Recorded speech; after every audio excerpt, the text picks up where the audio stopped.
안녕하세요. 팩폭 변호사 정재현 변호사입니다. 오늘은 제주에서 땅 사서 건물 지을 때 모르면 손해볼 세 가지를 간단히 말씀드릴 거예요.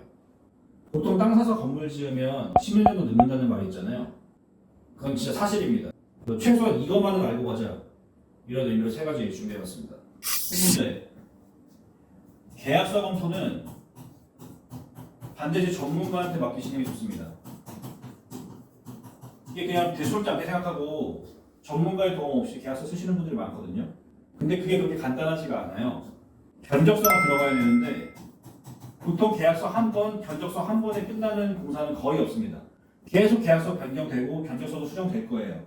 그러던 와중에 도장 날인을 빼먹는다거나 견적서의 내용이 빠진다거나 해서 문제가 생기는 경우가 많아요. 근데 보통 그냥 구두로만 이렇게 우리 계약하기로 하자 견적하고 끝내는 경우가 많거든요. 근데 나중에 소송을 가면 그 도장이 찍혀 있느냐 안 찍혀 있느냐로 엄청나게 달라집니다. 그래서 그런 부분을 검토하기 위해서라도 반드시 계약서 작성 당시부터 법률 전문가의 도움을 받으시는 것을 추천드립니다. 두 번째 알아야 될 것, 시공사랑 감리를 다르게 해야 돼요. 근데 이게 잘 모르시니까 공사랑 업체가 추천하는 감리한테 현장을 맡기는 경우가 많거든요.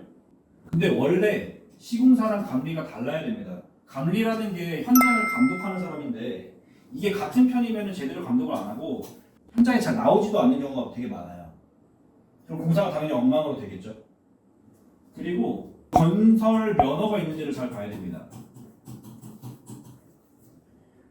1,500만 원 이상 공사의 경우에는 면허가 있어야 돼요. 근데 제주도에서는 이 면허 없이 그냥 하시는 인테리어 업체나 시공사가 굉장히 많습니다.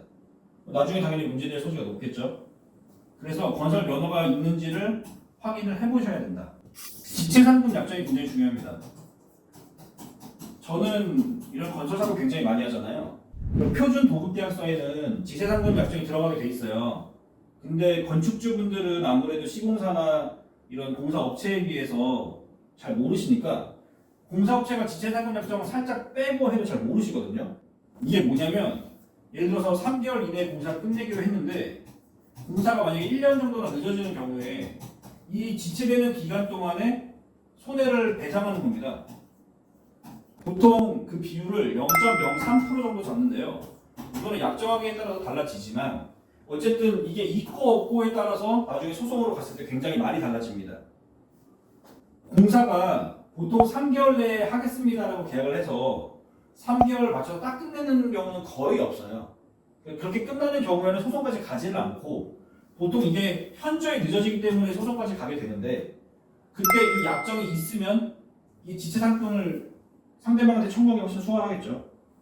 오늘은 건축소송의 기초 중의 기초에 대해서 간단히 말씀드렸는데요. 사실 이거보다 훨씬 복잡하고 어려운 것들이 많이 있어요. 그러니까 반드시 계약서 작성 단계부터 법률 전문가의 도움을 받아서 진행하시기를 추천드립니다.